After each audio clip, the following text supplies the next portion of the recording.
નમસ્કાર, આજના સમાચાર બુલેટિનમાં આપ સૌનું સ્વાગત છે. હું છું પાયલ ભટ્ટ. આપ જોઈ રહ્યા છો DNTV ન્યૂઝ.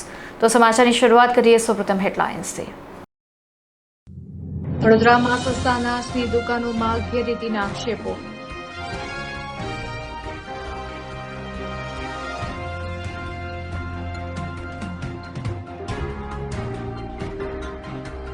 પૂર્વ વડાપ્રધાન સ્વર્ગસ્થ રાજીવ ગાંધીની પુણ્યતિથિ નિમિત્તે વડોદરા શહેરમાં રક્તદાન શિબિર યોજાઈ.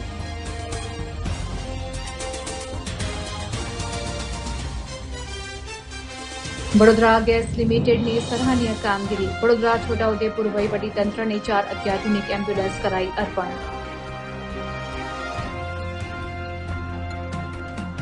હવે જોઈએ સમાચાર વિગતવાર.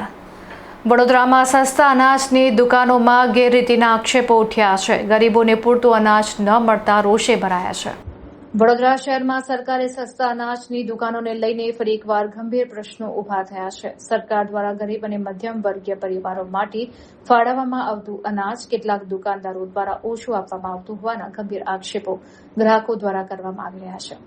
સ્થાનિક લાભાર્થીઓનું કહેવું છે કે દુકાનદારો મનમાની કરીને તેમને હેરાન કરે છે અને તેમના હકનું સંપૂર્ણ અનાજ આપતા નથી.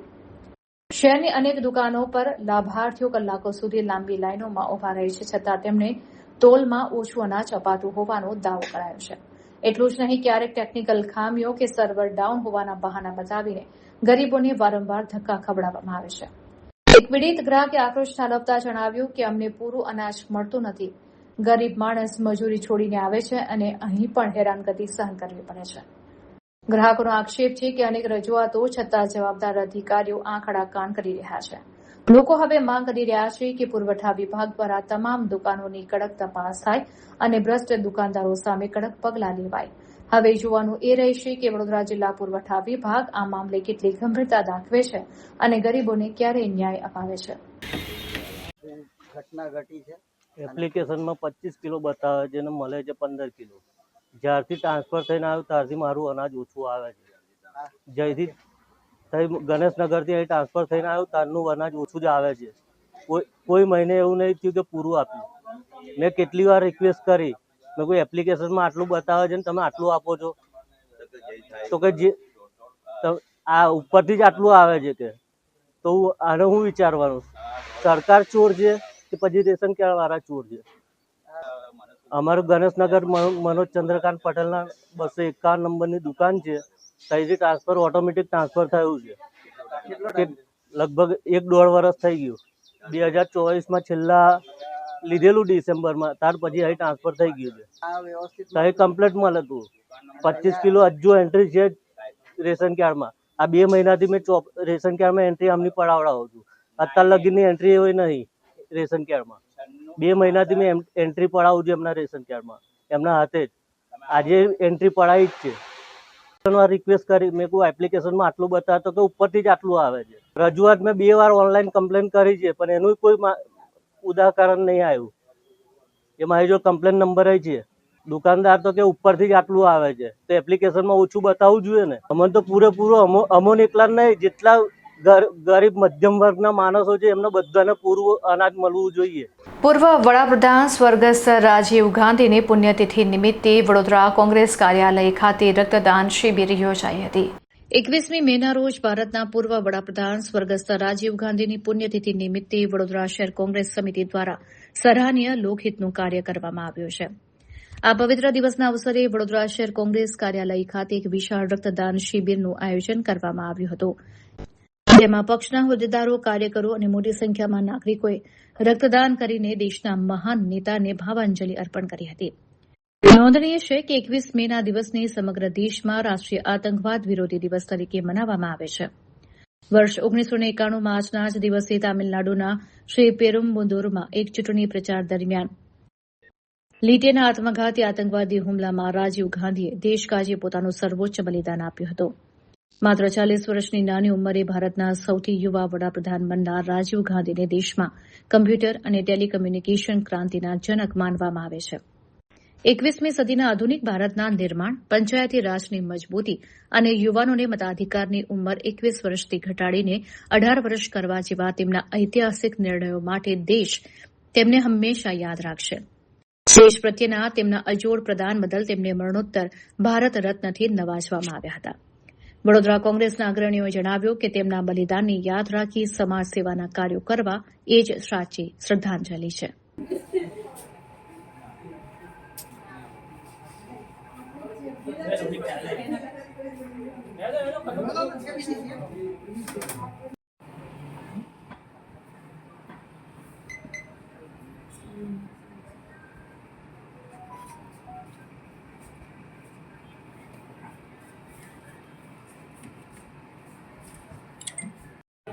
प्रधानमंत्री, लेकिन वो 5 सालों में उन्होंने जो काम किए इस देश में आज भी उसके लाभ इसकी जनता को मिलते हैं.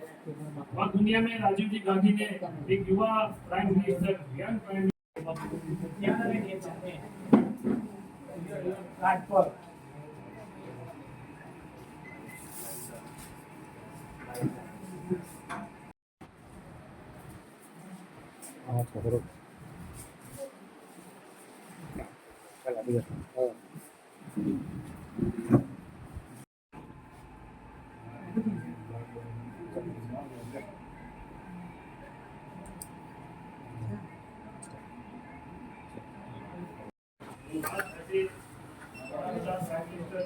स्वर्गीय राजीव जी को याद करते हैं.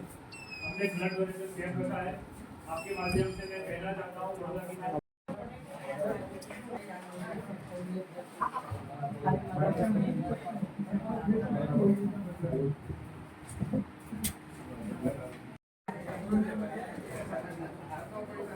गुरमीत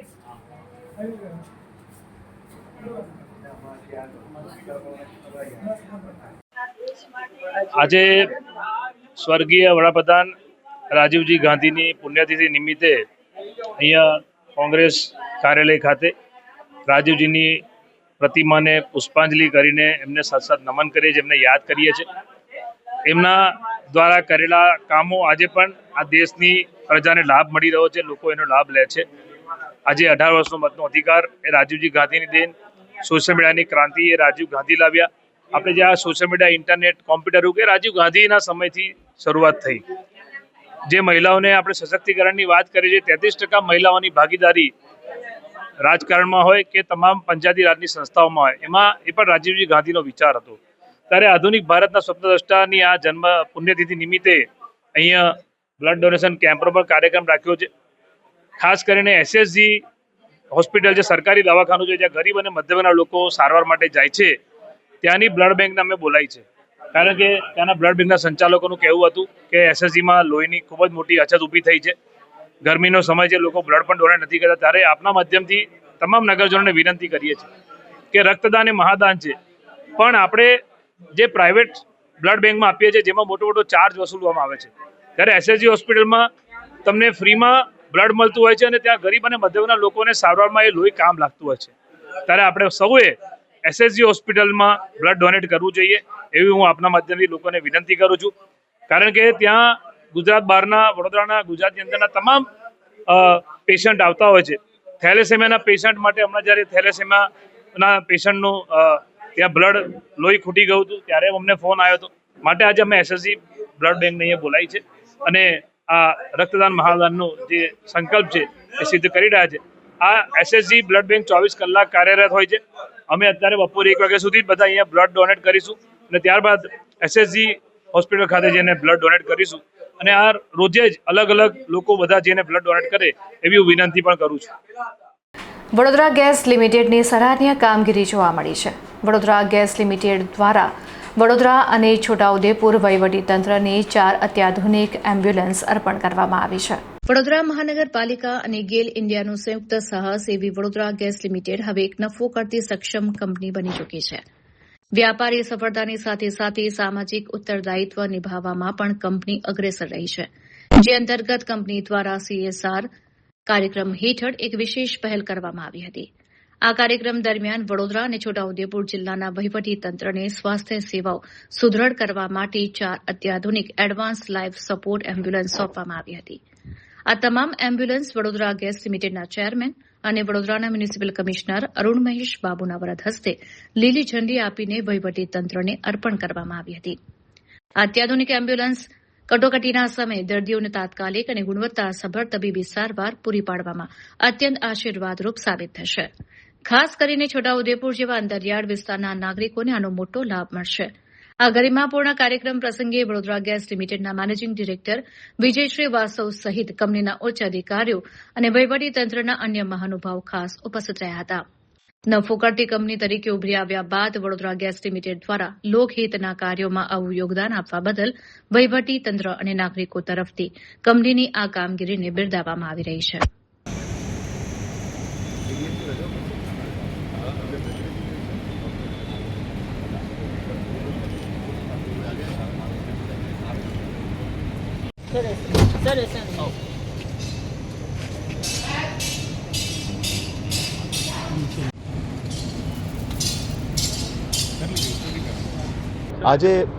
આજે અમે વડોદરા ગેસ લિમિટેડ દ્વારા કોર્પોરેટ સોશિયલ રિસ્પોન્સિબિલિટીની જવાબદારી નિમિત્તે લગભગ 60 લાખની ખર્ચમાં અમે 4 એમ્બ્યુલન્સીસ આપ્યા છે.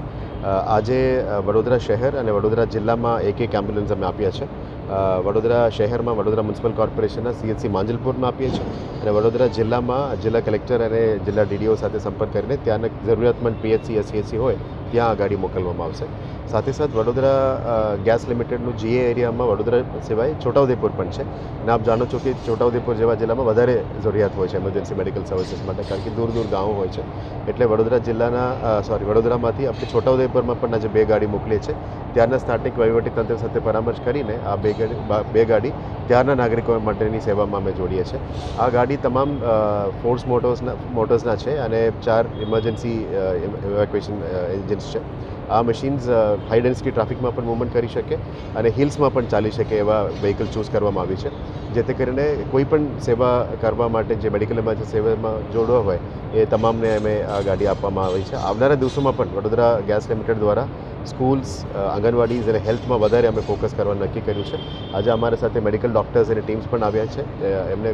એમના પાસેથી પણ અમે ઇનપુટ્સ લઈ રહ્યા છે કે હજી વધારે શું કરી શકાય એ પણ ડિટેલ્સ માંગીને આવનારા દિવસોમાં CSR એક્ટિવિટી તરીકે અમને પણ મદદ કરીશું. વડોદરામાં પુષ્ટિ માર્ગનો ઐતિહાસિક શ્રી ગિરિરાજ કૃપા મહોત્સવનું આયોજન કરવામાં આવ્યું છે, ત્યારે નવલખી મેદાન વ્રજભૂમિમાં ફેરવાશે. પવિત્ર અધિક પુરુષોત્તમ માસ નિમિત્તે વડોદરાના નવલખી મેદાન ખાતે એક ઐતિહાસિક અને ભવ્ય શ્રી ગિરિરાજ કૃપા મહોત્સવનું આયોજન કરવામાં આવ્યું છે. વૈષ્ણવાચાર્ય પૂજ્ય શ્રી વ્રજરાજ કુમારજી મહારાષ્ટ્રની પ્રેરણા અને અધ્યક્ષતા હેઠળ વલ્લભ યુથ ઓર્ગેનાઇઝેશન તથા વ્રજધામ સંકુલના સંયુક્ત ઉપક્રમે યોજાનારા આ 3 દિવસીય મહોત્સવમાં હજારો વૈષ્ણવો ઉમટી પડશે. પુષ્ટિ માર્ગના ઇતિહાસમાં આ પ્રકારનો અદભુત મહોત્સવ પ્રથમ વખત યોજાઈ રહ્યો છે. આ મહોત્સવમાં 23 મેના રોજ વ્રજધામ સંકુલના સાક્ષાત શ્રી ગિરિરાજજી નવલખી મેદાન પર પધારશે. મેદાનમાં 250 ફૂટ લાંબા અને 70 ફૂટ ઊંચા વિરાટ ગિરિરાજજી પ્રતિકૃતિનું નિર્માણ કરાયું છે, જ્યાં 1100 ગાયોની ઉપસ્થિતિમાં ગોવર્ધન ગૌચરણ મનોરથ યોજાશે. પૂજ્ય શ્રી વ્રજરાજ કુમારજી મહારાષ્ટ્રીના મુખેથી શ્રીમદ ભાગવત ગીતા પર પ્રવચન યોજાશે. 15,000થી વધુ ભાવિકો માટે વિશાળ મંડપ અને તમામ માટે નિઃશુલ્ક ભોજન પ્રસાદની પણ વ્યવસ્થા છે.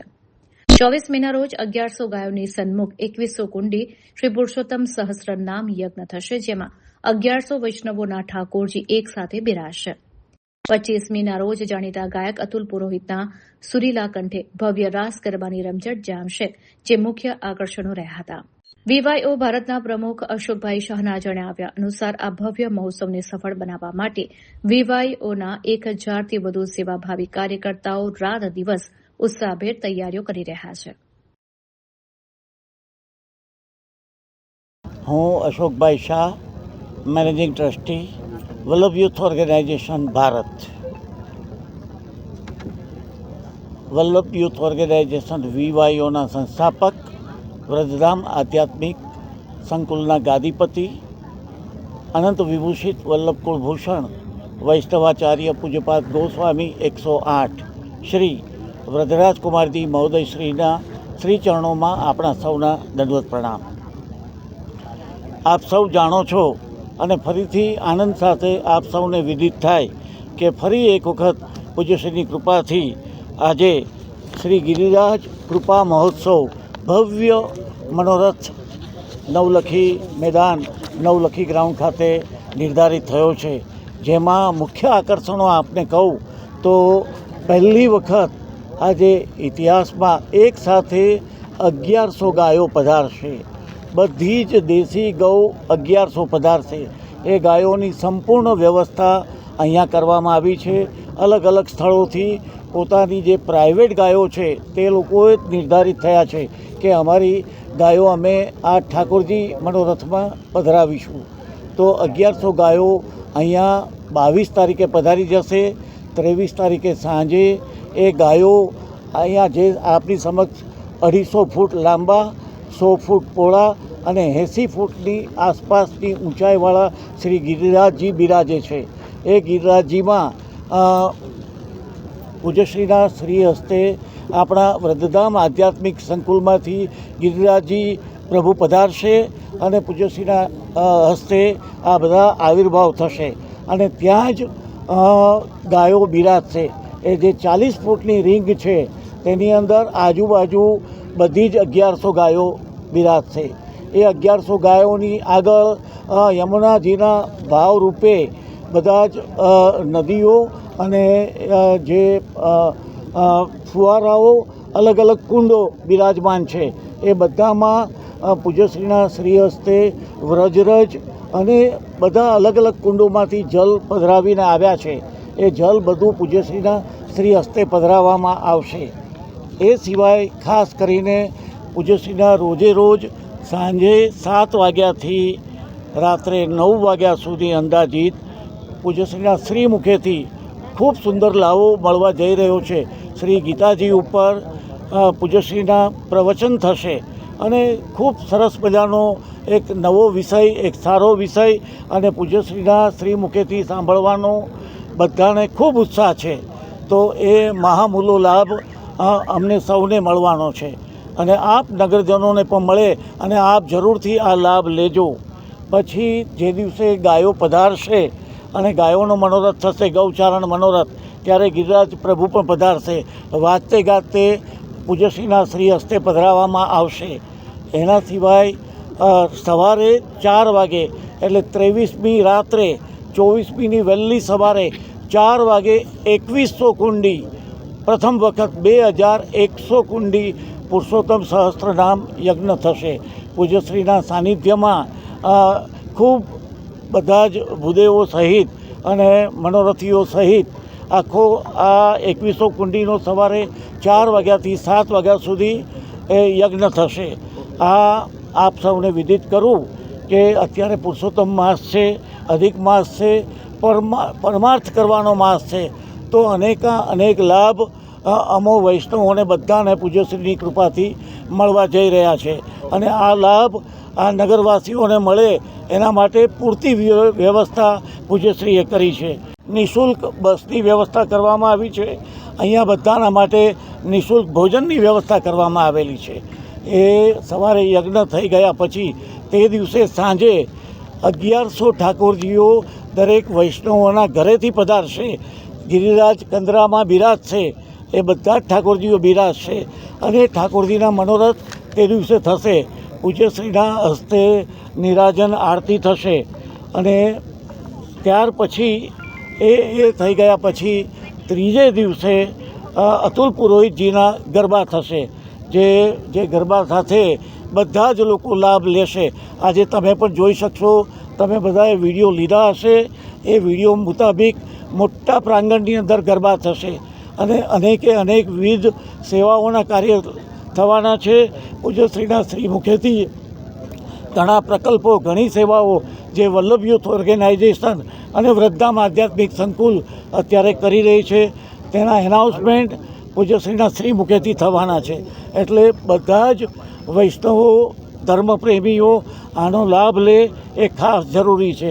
ખાસ આપણે આ સમયે જણાવી દઉં કે લગભગ જેમ ગયા વખતે પણ પ્રેરણા મહોત્સવની અંદર લાખો વૈષ્ણવોએ અને ભક્તજનોએ લાભ લીધો હતો, એમ આ વખતે પણ ઉચિત વ્યવસ્થાઓ કરવામાં આવી છે. એટલે હજારોની સંખ્યામાં વૈષ્ણવો પધારશે. આજે આટલા મોટા ગિરિરાજજી સિદ્ધ થયા છે. દર્શનનો પણ લાભ છે, ભોજનનો લાભ છે, પૂજ્યશ્રીના વચનામૃતનો લાભ છે, પૂજ્યશ્રીના ચરણ સ્પર્શનો પણ લાભ મળશે. સાથે આજે ખાસ જણાવવાનું કે મને ખૂબ આનંદ થાય છે. અમારી સાથે અમારા ખાસ ડોનર મેમ્બર, ખાસ આ મનોરથના મુખ્ય મનોરથી એવા કિરીટભાઈ અને ઉર્વશીબેન પણ હાજર છે. તેઓ ખાસ સ્પેશિયલી ઓટાવા કેનેડાથી પધાર્યા છે. તેઓ અમારા વિલ્લભ યુથ ઓર્ગેનાઇઝેશન કેનેડાના ચેરમેન છે અને અમારા વિવાહીઓની દરેકે દરેક વ્યવસ્થાઓમાં અમારી સાથે સેવામાં આગળ હોય છે. તો આ બધી વ્યવસ્થાઓ છે અને આપના માધ્યમથી જે કંઈ પણ માધ્યમ છે, આપણા ન્યૂઝ પ્રિન્ટ કે આપણા ડિજિટલ પ્રિન્ટ, એ માધ્યમથી જરૂર નગરજનોને જાણ કરશો. બહારગામથી પણ ખૂબ લોકો આવવાના છે, તો એ લોકો જરૂર પધારે.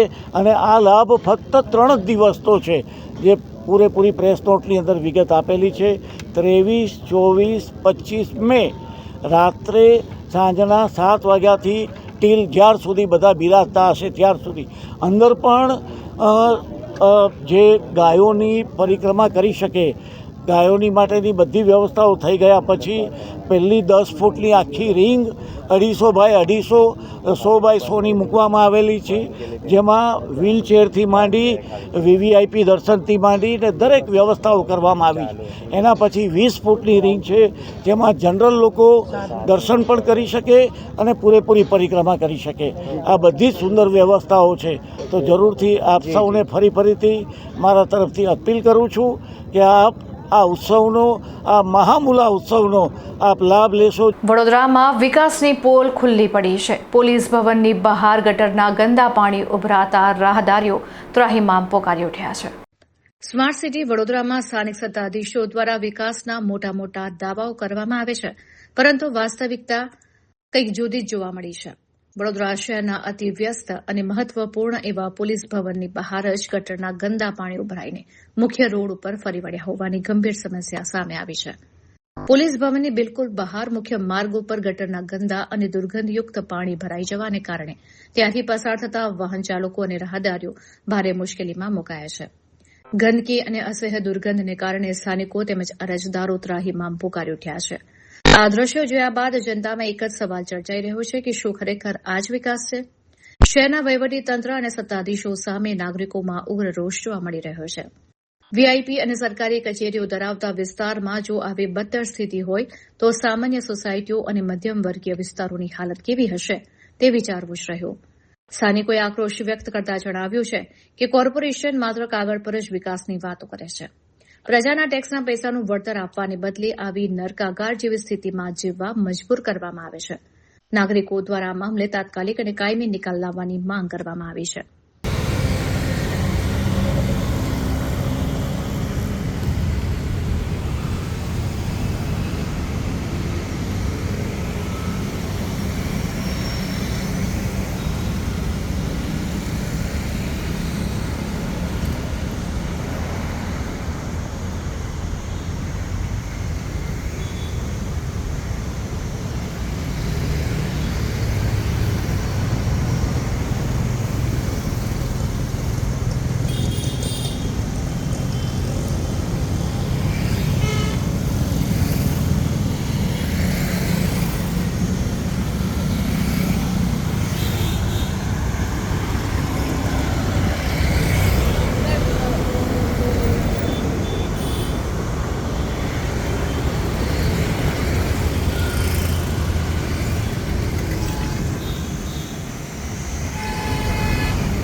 બાપોદ પોલીસ સ્ટેશનની બહાર અને હોસ્પિટલમાં જ્વેલર્સ ભાઈઓ પર જીવલેણ હુમલો કરવામાં આવતા વિસ્તારમાં અફરાતફરી મચી ગઈ હતી. વડોદરામાં અસામાજિક તત્વોનો આતંક જોવા મળી રહ્યો છે. પોલીસ સ્ટેશન અને હોસ્પિટલમાં જ્વેલર્સ ભાઈઓ પર જીવલેણ હુમલો કરવામાં આવ્યો હતો, ત્યારે પોલીસની ભૂમિકા શંકાના ઘેરામાં જોવામાં આવી રહી છે. વડોદરા શહેરના આજવા રોડ ઉપર આવેલ શ્રી હરિ ટાઉનશીપમાં દેવનારાયણ જ્વેલર્સ નામની દુકાન ધરાવતા 3 ભાઈઓ જીતેન્દ્ર મેવાડા, સુનિલ મેવાડા અને વિપુલ મેવાડા પર અસામાજિક તત્વો દ્વારા સદેઆમ જીવલેણ હુમલો અને લૂંટનો પ્રયાસ કરાતા શહેરમાં કાયદો અને વ્યવસ્થાની સ્થિતિ સામે ગંભીર સવાલો ઉભા થયા છે. સીસીટીવી કેમેરા લગાવવા જેવી નજીવી બાબતે થયેલી પોલીસ ફરિયાદની અદાવત રાખીને સોસાયટીમાં જ રહેતા યતીન, યશ, અનિલ અને અન્ય 12 જેટલા ગુંડાઓએ આતંક મચાવ્યો હતો. આશ્ચર્યની વાત એ છે કે હુમલાખોરોએ બાપોદ પોલીસ સ્ટેશનની બિલકુલ બહાર જ જ્વેલર્સ ભાઈઓ પર પથ્થરમારો કર્યો હતો, જેમાં એક ભાઈને માથામાં ગંભીર ઈજા થતાં 108 મારફતે એસએસજી હોસ્પિટલમાં ખસેડવામાં આવ્યા હતા.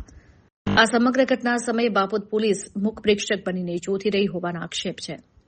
અસામાજિક તત્વોનો આતંક અહીં જ ન અટક્યો. તેઓએ એસએસજી હોસ્પિટલ સુધી રેકી કરી કેન્ટીન પાસે બીજા ભાઈને ઘેરીને માર માર્યો હતો, જ્યારે ત્રીજા ભાઈને એકતાનગર પાસે આંતરી માર મારી તેમની પાસે રહેલી બેગ લૂંટવાનો પ્રયાસ કર્યો હતો.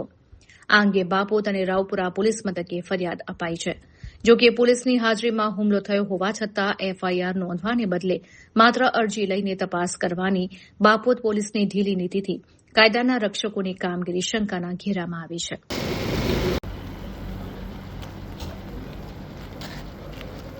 હવે છે ને અમને બોલાવે છે કમ્પ્લેન લેવા માટે. આ ફરિયાદ લેવાનું કહે છે તમારી આમની.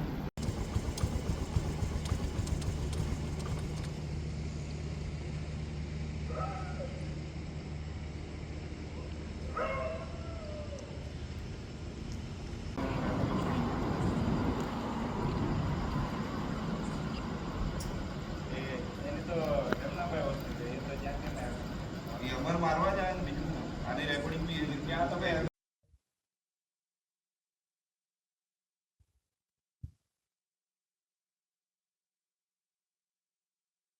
તો મારું નામ વિપુલ મેવાડા છે અને આપણી દેવનારાયણ જ્વેલર્સ કરીને શ્રી હરિ ટાઉનશીપના ગેટ પાસે શોપ છે. તો ત્યાં કેવું છે કે દરેક સોસાયટીમાં અમુક અસામાજિક તત્વો હોય એવા ત્યાં પણ છે. તો એ લોકો શું કરે છે કે આપણી દુકાનની સામે જે પાર્કિંગની જગ્યા છે ત્યાં પાણીપુરીની લારી લગાવવા માંગે છે અને હપ્તા વસૂલી કરવા માંગે છે, બેઝિકલી જે અલાઉડ નથી, લીગલ નથી. તો આપણે એનો વિરોધ કરતા વીએમસીમાં કમ્પ્લેન આપી હતી. તો વીએમસીએ ત્યાંથી એમને હટાવી દીધા હતા. તેમ છતાં એમને શું કર્યું કે 10-15 દિવસ પહેલા આપણી દુકાનનું બોર્ડ ડેમેજ કરી દીધું, જે અત્યારે પણ ડેમેજ કન્ડિશનમાં જ છે, તમે જોઈ શકો છો. તો પછી આપણે શું કર્યું કે આપણી દુકાનની સેફટી માટે આ તો આજુબાજુમાં ઓલરેડી 2 વાર આપણે તાળા તૂટી ચૂક્યા છે જ્વેલર્સની દુકાનના. તો આપણે સેફટી માટે શું કર્યું કે આપણે જે ગેટ પાસે આપણી દુકાનની જે દિવાલ છે એની ઉપર આપણે 2 કેમેરા લગાડી દીધા. તો એના કારણે એમને એવું થયું હશે કે હવે આપણો અડ્ડો તો બંધ થઈ જશે. તો એમને અવારનવાર હેરાનગતિ કરવી ને ગમે તે રીતે ગમે તે કરવું, મતલબ હેરાનગતિ કરવી.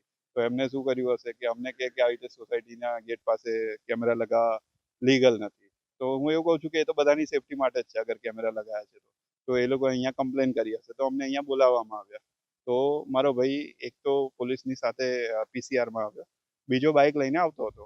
તો એટલામાં આપણે એકતાનગર 4 રસ્તા પાસે એમને શું કર્યું કે એમને પકડી લીધો અને મારામારી કરી અને આ બેગ છીનવાનો પ્રયાસ કર્યો છે, જેમાં આપણે લોકરની ચાવી છે અને એક સોનાની વીંટી પણ છે. તો એક રીતે એ લોકોએ આને છીનવાનો પણ પ્રયાસ કર્યો અને ઉપરથી મારામારી કરી અને પછી એ લોકોએ નાસવાનો પ્રયાસ કર્યો. તો મારા ભાઈએ પોલીસ કમ્પ્લેન કરતા પોલીસ આવી અને મારા ભાઈને પણ અહીંયા લઈ આવી. તો હવે અમે અહીંયા કમ્પ્લેન કરાવી એ કેસની કે મારા ભાઈને જે મોટા ભાઈ સાથે મારામારી થઈ હતી અને બીજો જે એમને પ્રયાસ કર્યો હતો આ જૂટવવાનો. તો શું થયું કે અમે એ કમ્પ્લેન કરાવીને પાણી પીવા માટે આ પોલીસ સ્ટેશનની આ દિવાલની બહાર જ ગયા છે અને પાણીની બોટલ લઈને અમે અહીંયા આવ્યા જ છે અને એ લોકો ફરી તૂટી પડ્યા પોલીસની સામે જ. અને આ ભાઈને આવી રીતે મારી દીધું અહીંયા માથામાં, જે લોહી લુહાણ થઈ ગયું છે. અત્યારે ટાંકા પણ આવ્યા છે એમને. ભાઈને જ્યારે મારવામાં પોલીસકર્મીઓ ઊભા હતા? હા, પોલીસ કર્મીઓ અહીંયા હતા, અમુક ઉપર હતા. તો દોડીને નીચે આવી ગયા અને પછી એમને ખાલી અલગ કરી દીધા અને પછી 108 બોલાવી. તો અમે 108માં જતા રહ્યા. પોલીસ દ્વારા અત્યાર સુધી તો કોઈ કાર્યવાહી કરવામાં આવી હોય એવું લાગતું નથી. આશરે 12 થી 15 યુવાનો હતા. હા, એ બધા મોસ્ટલી ડ્રિંક કરેલા જ હોય છે 24 કલાક. નશાની હાલતમાં ફરિયાદ આપવા આવ્યા હશે. આપણને એટલું ડિટેલમાં ખબર નથી, પણ જે હુમલો કર્યો છે મારા ભાઈ પર, એ તો ડેફિનેટલી પીધેલી હાલતમાં જ હતા. એમાં 12 થી 15 લોકો છે. આપણે તો એમ લોકો સાથે કંઈ લેવા દેવા હોતો નથી, એટલે આપણે તો એમની જાણકારી વધારે રાખતા નથી. પણ એમાં એક એ બધાનો જે મુખ્ય કરીને ફરે છે કે યતીન પરમાર કરીને છે, આઈ થિંક એક યશ કરીને છે, એક અનિલ કરીને છે, અને બીજા બી બધા પાછળ જ રહે છે સોસાયટીમાં. અગર પોલીસ તપાસ કરવા માંગશે તો એક દિવસનું પણ કામ નથી એમની માટે બધાનું. પોલીસ પ્રશાસન પાસે માંગ એ જ છે કે આપણે જો વેપારી વર્ગને અગર પોલીસ પ્રોપર પ્રોટેક્શન નહીં આપી શકે તો જતા દાડે આ પહેલેથી જે ઇન્ડિયાની ઇકોનોમીને નુકસાન થઈ રહ્યું છે, ગ્લોબલ ટેન્શન વધી રહ્યા છે, અને ઉપરથી જો આપણા જેવા વેપારી વર્ગને અગર પ્રોત્સાહન નહીં મળે ધંધો કરવા માટે તો ભારત ગમે તે દિશામાં જઈ શકે છે. અને વડોદરા તો ડેફિનેટલી પછી એનું વડોદરાનું નામ પણ ખરાબ થઈ શકે છે કે વડોદરામાં આજકાલ ધંધો કરવો સુરક્ષિત નથી રહ્યો, કે આજવા રોડ પર આવું બધું કાંડ વધી રહ્યા છે. કાલે થઈને આ તો આજે મારામારી થઈ છે, કાલે થઈને ચોરી પણ થઈ શકે છે. એટલે પોલીસ પાસે એ જ માંગ છે કે જેટલી જલ્દીથી જલ્દી બની શકે કાર્યવાહી કરવામાં આવે, જેનાથી વેપારી વર્ગને સંતુષ્ટતા રહે કે ના અહીંયા ધંધો કરી શકાય છે. નહીં તો જો ધંધો જશે તો એમ્પ્લોયમેન્ટ પણ જશે અને આવા બેરોજગારો વધતા જ જશે દેશમાં. તો આ હતા અત્યાર સુધીના સમાચાર. વધુ સમાચાર સાથે ફરીથી મળીશું. ત્યાં સુધી મને રજા આપશો. નમસ્કાર.